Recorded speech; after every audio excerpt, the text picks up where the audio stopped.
हज़रात मुहतरम, मेरे हुसैन वहां पर करामत दिखाने नहीं, अपने सब्र का इम्तिहान देने गए थे। और आपने अपनी उम्मत के, आपने अपनी नाना की उम्मत को यही पैगाम दिया है, ए नाना के उम्मतियों, सब्र और शुक्र का दामन कभी अपने हाथ से जाने ना देना। ए नाना जान के कलमा पढ़ने वालों, हक के लिए लड़ो, हक का साथ दो। हक को जिताने के लिए सब कुछ हारना पड़ जाए तो हार जाओ, लेकिन बातिल से समझौता ना करो। बातिल से समझौता ना करो। ये बहुत बड़ा पैगाम है उन डालों के लिए जो आज अपने सुलह कुल्लियत को मसलहत और दूरअंदेशी का नाम दे रहे हैं। मैं पूछना चाहता हूं, वो डालडे मौलवियों, क्या इमाम हुसैन मसलहत नहीं जानते थे? क्या इमाम हुसैन को दूरअंदेशी की खबर ना थी?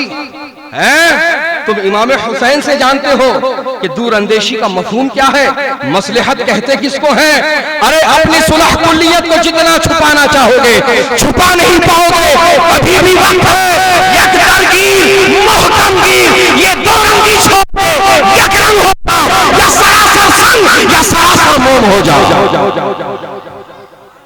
अपनी सुलह कुल्लियत को आज तुम दूरअंदेशी का नाम दे रहा है। क्या इमाम अली मकाम नहीं जानते थे दूरअंदेशी? अरे उबैदुल्लाह इब्ने जियाद तो कह ही रहा था, यजीद का ये चमचा कह ही रहा था, यजीद की बोली, यजीद का पैगाम पहुंचा ही रहा था, ए हुसैन इब्ने अली, यजीद की बैत कुछ देर ही के लिए तस्लीम कर लो, तुम्हारे कदमों में खजाने के अंबार लगा दिए जाएंगे, तुम्हारे हरम सराय को दुनिया भर की हसीन जमील औरतों से भर दिया जाएगा, तुम जिस जगह के गवर्नर बनना चाहो वहां की गवर्नरी तुमको अता कर दी जाएगी, तुम बस मुंह खोलोगे तुम्हारी सारी ख्वाहिशें पूरी कर दी जाएंगी, कुछ देर के लिए ही सही यजीद की बैत को कबूल कर लो। तो इमाम अली मकाम ने कहा, हुसैन इब्ने अली सर दे सकता है। हुसैन इब्ने अली सर दे सकता है।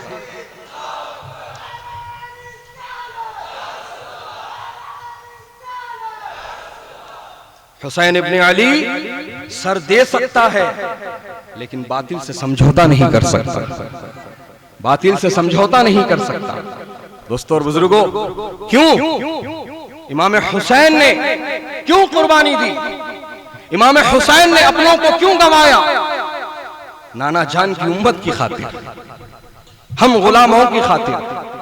बुजुर्गों और दोस्तों, सैयदना इमाम अली मकाम सैयदना इमाम हुसैन रज़ियल्लाहु ताला अन्हु जानते थे कि यजीद के हाथ पर हाथ देने का मतलब क्या है।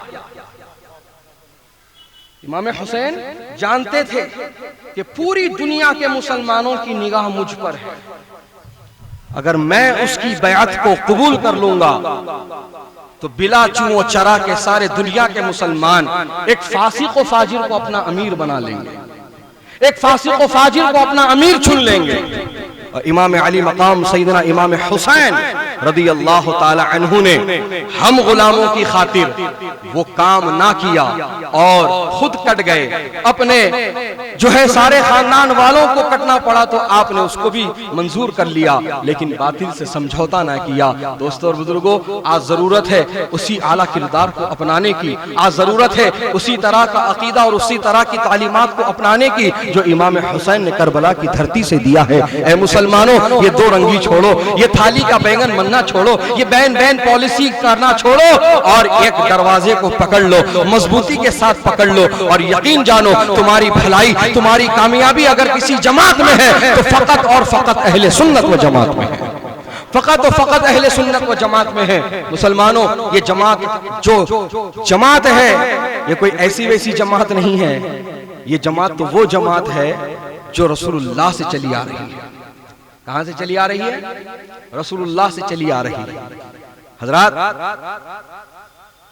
जब रवाफिस अपना टोला अलग बनाए तो सैयदना इमाम गजाली अलैहि रहमा से किसी बात पर मुनाजरा तय हुआ। जानबूझकर इमाम गजाली अलैहि रहमा उस मुनाजरे में ताखीर से पहुंचे और जब हुजरे में पहुंचे जहां मुनाजरा तय था, जब फरीक मुनाजिर सारे वहां बैठे थे, तो आपने क्या किया, अपनी चप्पल दोनों उतार कर उसको बगल में पकड़ लिया। तो फरीक मुनाजिर ये मंजर देखकर हंसने लगे कि एक वक्त का इमाम गजाली ये हरकत कर रहा है कि अपनी चप्पल की हिफाजत के लिए अपने बगल में चप्पल को थाम रहा है। तो पूछा, इमाम साहब ये क्या हो रहा है? तो कहा, मैंने सुन रखा है कि तुम लोग रसूलुल्लाह के जमाने में चप्पल चुराने का काम करते थे। तो जानते हो फरीक मुनाजिर ने क्या जवाब दिया?